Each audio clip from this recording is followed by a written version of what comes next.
Howdy, folks, and thank you for listening in on the 7th episode of Rediscover the Winds, a Wyoming history podcast.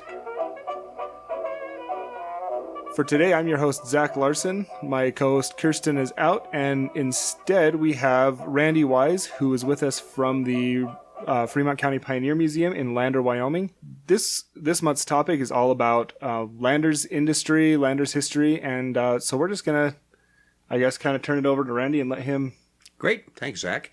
So industry is a big part of Lander's history, although, again, it's pretty dispersed and spread out over a great deal of time. And when we're talking about industry, we're primarily talking about after the white people got to Wyoming, because there's thousands of years of Native American history and a different kind of industry there. But I'm going to focus on 1840 on, and more about the town of Lander itself.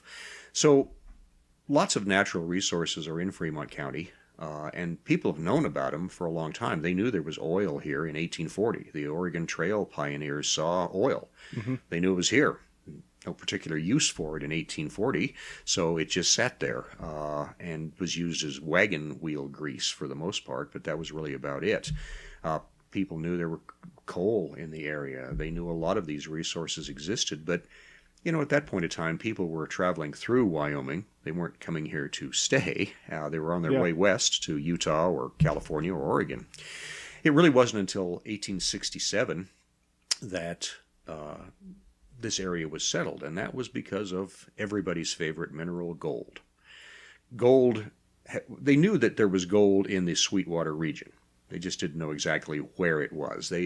People along the Oregon Trail were panning, and they found gold flakes. They knew it was there, but there's bigger strikes in California, so that's where they're heading. But by 1867, people are looking elsewhere for gold, and they discover it finally in large enough quantities in the South Pass area to bring a lot of people here. Figures vary, but most people think about 2,000 people moved into the Atlantic City South Pass Miners Delight region to become gold miners or support staff for gold miners. And that's going from about 3 white people to about 2,000 in a matter of months. Wow. Changed the character of this area drastically. So gold brought a significant American population to this area to live permanently for the first time. Again, previously it had been, mountain men coming through, Oregon Trail people coming through, a few traders with the Native Americans, but nobody of any, no big populations of white people. Then all of a sudden you have a town, South Pass, again, which has 1,000 people. Atlantic City has 800. Miners Delight has 300, roughly.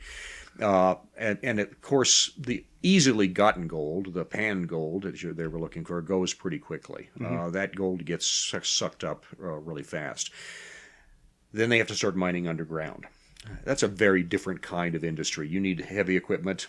You need a lot of manpower. And so the change was pretty dramatic from, the grizzled prospector with his gold pan to the underground mines, which require, again, heavy equipment, lots of investment. So you have investors coming in, investing in steam engines and steam drills and hoists and all kinds of things that you need to get this gold, which is underground, and it's very hard rock up in that South Pass region. So it was an industry in the real sense of the word. It was industrial to get that gold.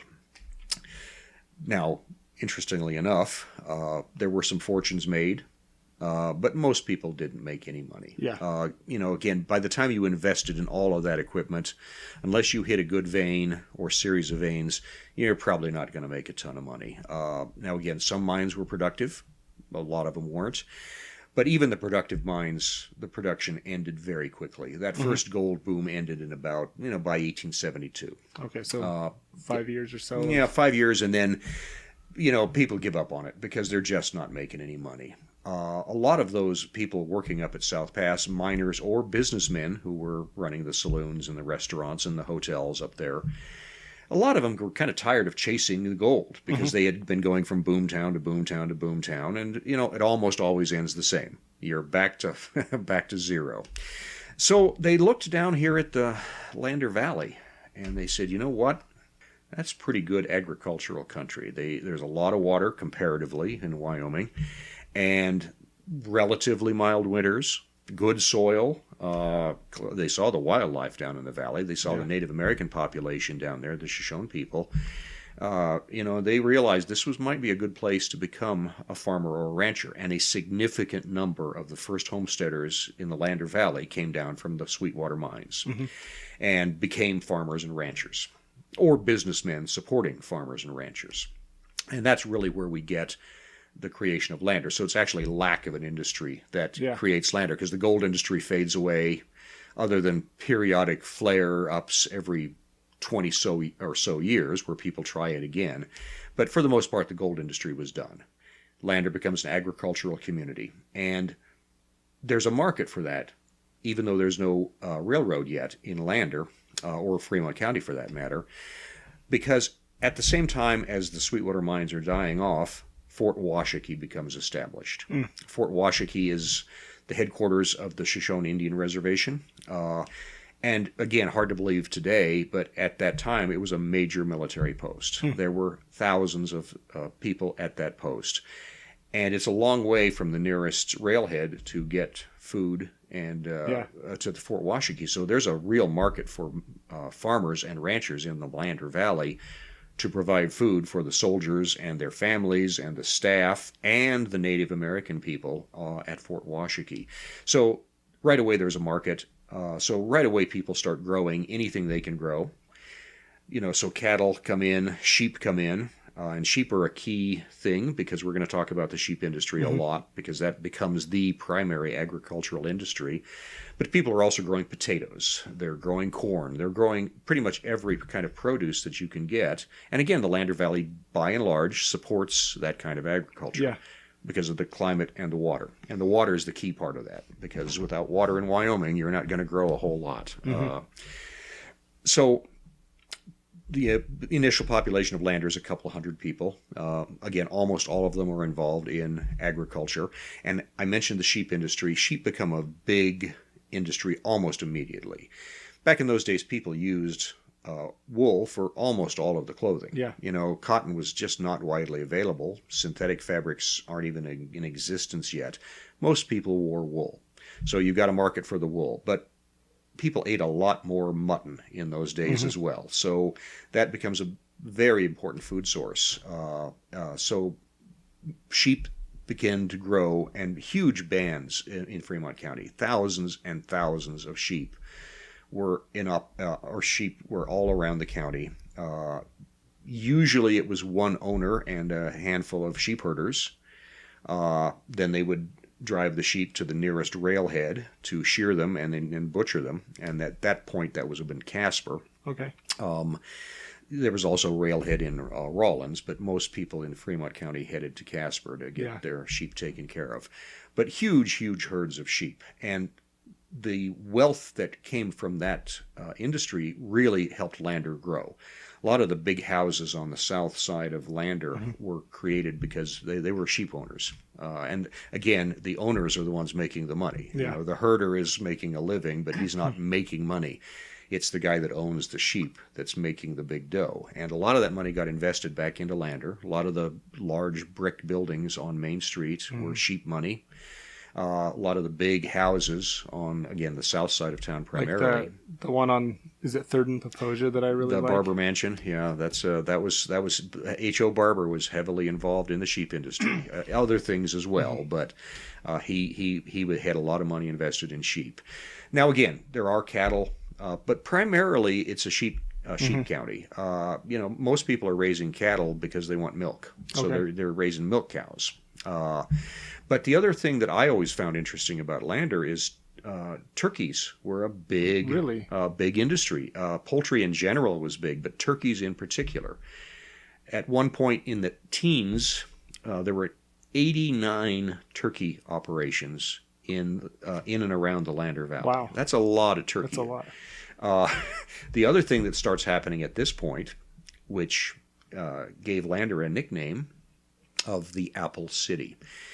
Again, because of the amount of water that's available in the Lander Valley and the climate, which again, for most of Wyoming is pretty mild, they found that they could grow fruit trees, particularly apples. So apple orchards become a major part of Landers' economy. And there were big orchards. There was a huge one out on the Little Paposia near Red Canyon. Okay. There were orchards up around Sinks Canyon. There were orchards all over the valley, even right where Lander sits today. And every now and again, you'll see an old apple tree in somebody's backyard. Yeah. And that's a remnant of those apple orchard days, because, of course, a lot of those orchards got torn down when they were building up the residential parts of Lander. But there are still a few old apple trees left. You know, they grew other fruit as well. Plums were a big fruit that was grown in the Lander Valley. There's still, again, you find plum trees around. But apples were the big one. And again, Lander became known region-wide as the Apple City. They shipped out boxcars of apples to other markets that were grown in Lander. And there is a move now to bring back a lot of those old orchards. And some of them have been producing all along, but now they're trying to rehabilitate them and get them to grow. And that's kind of a neat return to Lander's past, that the apple orchards are making a little bit of a comeback. So agriculture becomes the primary industry, but other things start popping up too, especially once we get past the turn of the century.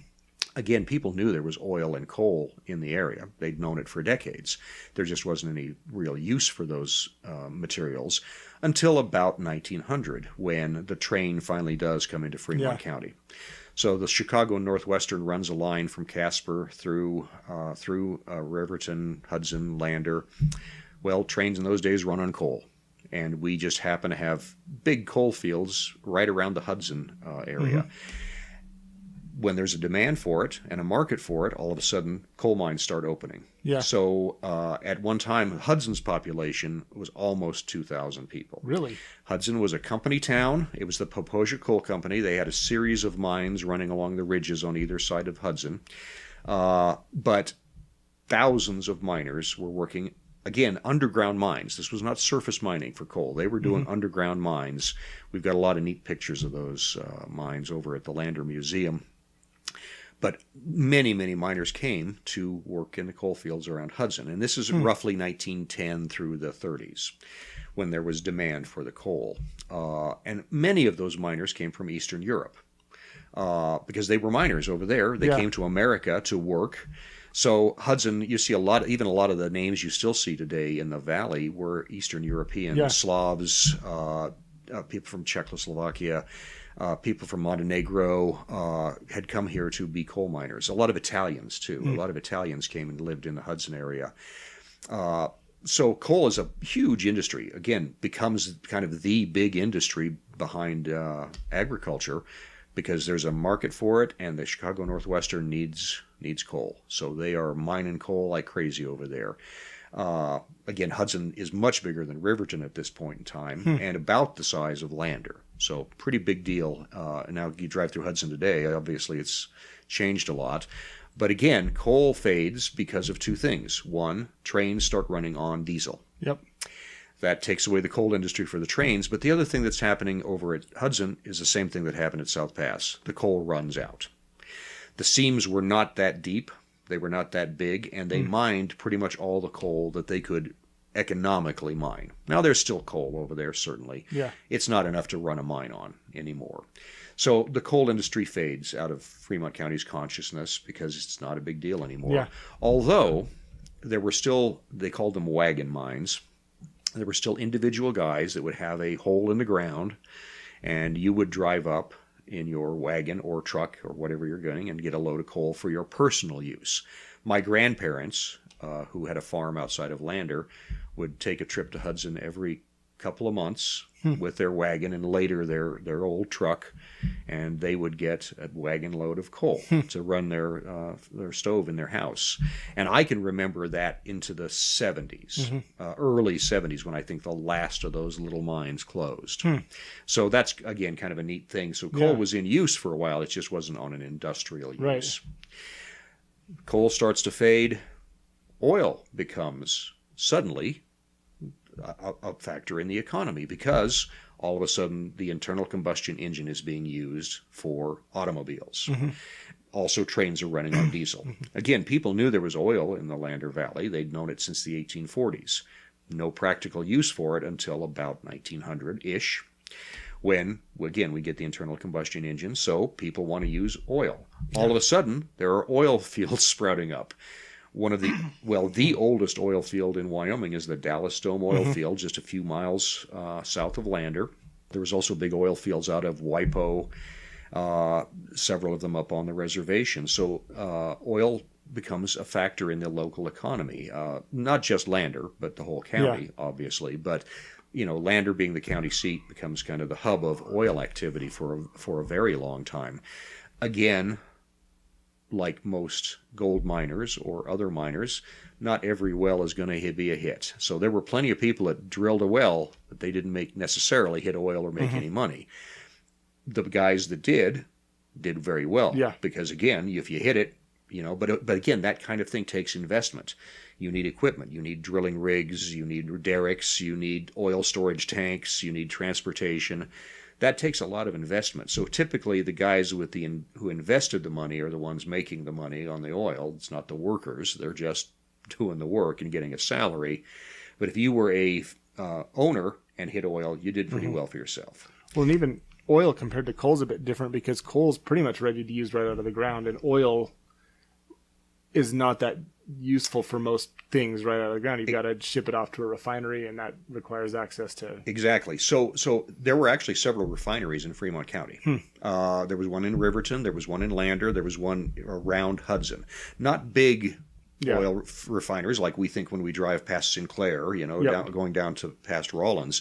They were small operations, but they were processing it locally for a long time until it became more economical to ship it someplace that had a bigger processing capability. But at that point, most of that was used locally was produced locally and refined locally, which I think, again, is very interesting. That is. Again, all of that infrastructure is gone now. It's disappeared. But there were 3, and maybe even more, but I know of 3 for sure, refineries in operation between Lander and Riverton. So now oil is still part of our economy. The Dallas Dome field is still producing. So is the field out at Wypo. And Wypo is, a lot of people see that name and they wonder, what is Wypo? It's about 4 miles south of Lander on the road to Hudson. And there was actually a community out there. It was an oil field community, so a company town. And, about 50 to 75 people lived out there, worked in the fields. Now there's nobody out there now. There's still some foundations. The fields are still producing, but the town of Wypo is no longer there. Actually spent several of my college summers working off and on in that field. And so the oil industry is still with us. The coal industry isn't. Now, coal in Wyoming is a big deal, but not locally. Gold is not a big deal anymore.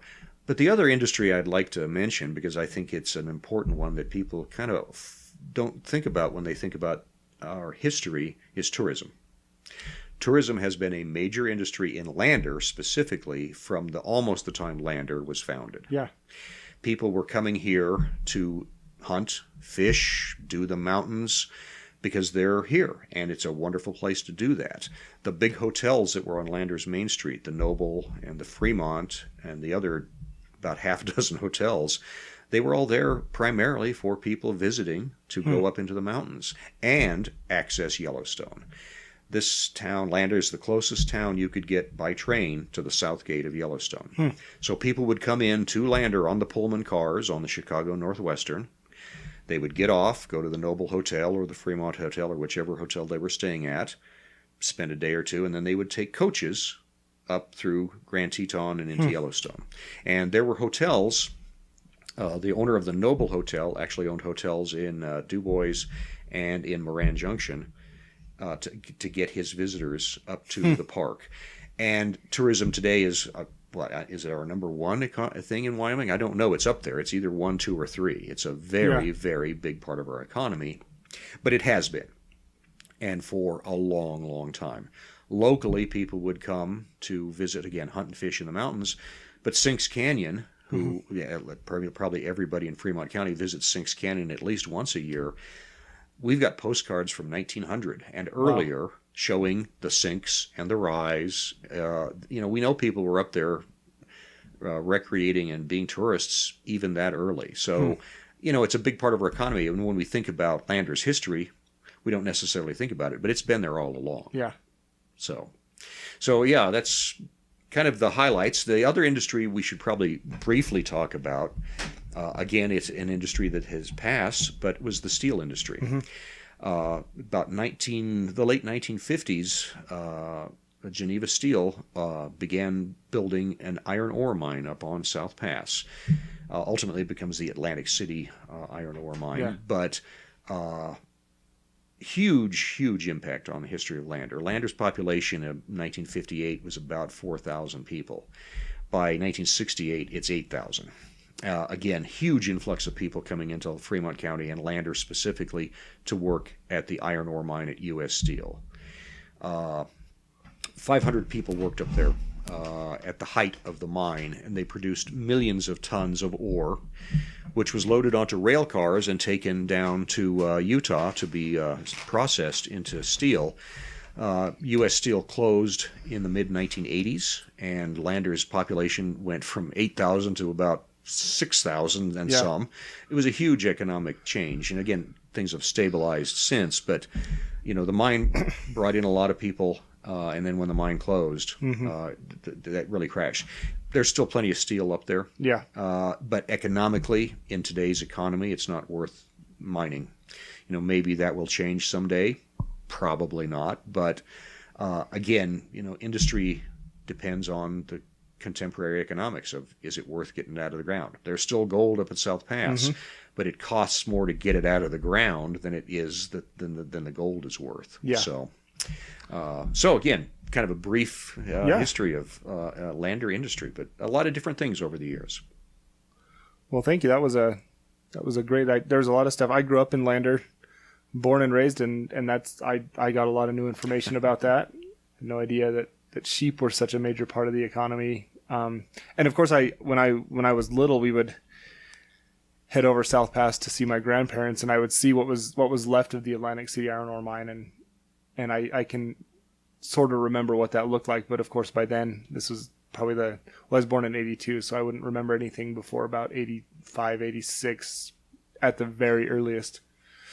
It was all closed down, but that was always kind of the highlight of the drive, was to see all the stuff that was up there. Well, it was a big operation. Yeah. Again, an employee base of 500, that's a big operation. And hundreds of millions of dollars invested in that mine. Yeah. They had to actually run power, high tension power cords from Boyson all the way up there to run the thing. They had to build a rail line because there wasn't a rail line to carry that ore. So they built a rail line from Atlantic City to Rock Springs, where they could hook into the main lines and then go on down into Utah. But yeah, it was a big deal. Again, and a big deal when it closed. Changed things considerably in the whole county, not just Lander. Well, and it closed roughly the same time period that the uranium mines that we'll talk about when we talk about Riverton's history next month. Yeah, it was right around that time. It was all kind of this double whammy on the county that punch. really hurt. Yeah. And again, agriculture was still there, so was tourism and some of the smaller things, but those big, high-paying mining jobs went away. Yeah. So, well, thank you for being on Rediscover the Winds, and thank you all for listening in. Great. Cool. Our upcoming events are as follows. On Saturday, May 4th, from 1 to 2:30 p.m. at the Pioneer Museum in Lander, we have another installment of our Bailey Tire and Auto Service and Pit Stop Travel Center's Children's Exploration Series. And the title of that is a Pioneer Vegetable Planting. So we'll learn how important vegetables and fruits are to pioneer families. Kids will decorate their own planters and plant their own vegetables. Another installment of the Children's Exploration Series is in Riverton on May 11th from 2 to 4 p.m. And it is spool knitting, where we will learn how to make knitting spools and how to use them. That we have a limit of 12 kids on that one, and the cost on that is $2 per child. We have a Wyoming Community Bank Discovery Speaker Series event at the Lander Pioneer Museum, and we will be doing a workshop on bead cleaning. So if you have projects, if you have beaded objects of your own that you need to clean, feel free to join us at that event where you'll learn how to clean those beaded objects. Supplies on that are limited to the first 25 people. On May 18th, as part of our Wind River Country Adventure Trek series, we have a walking tour of Lander. So take a trip back in time and hear some of the colorful stories of some of Lander's oldest and most historic buildings. It is free and open to the public, and it lasts about 2 hours. Our final event in May is another installment of our Wyoming Community Bank Discovery Speaker Series, and it features Dr. Saman Ariana of the University of Wyoming, who's presenting a talk called The Oil Industry in Wyoming, Past and Future. And like all of our Wyoming Community Bank Discovery Speaker Series, this talk is free and open to the public. Again, it is on May 30th at 7 o'clock p.m. Thanks again for listening to Rediscover the Winds. Please like us on Facebook. If you've already done so, thank you. That means the world to us. Our Facebook page is where we share a lot of interesting photos and other artifacts related to the things that we talk about here on this podcast. And we will talk to you again next month.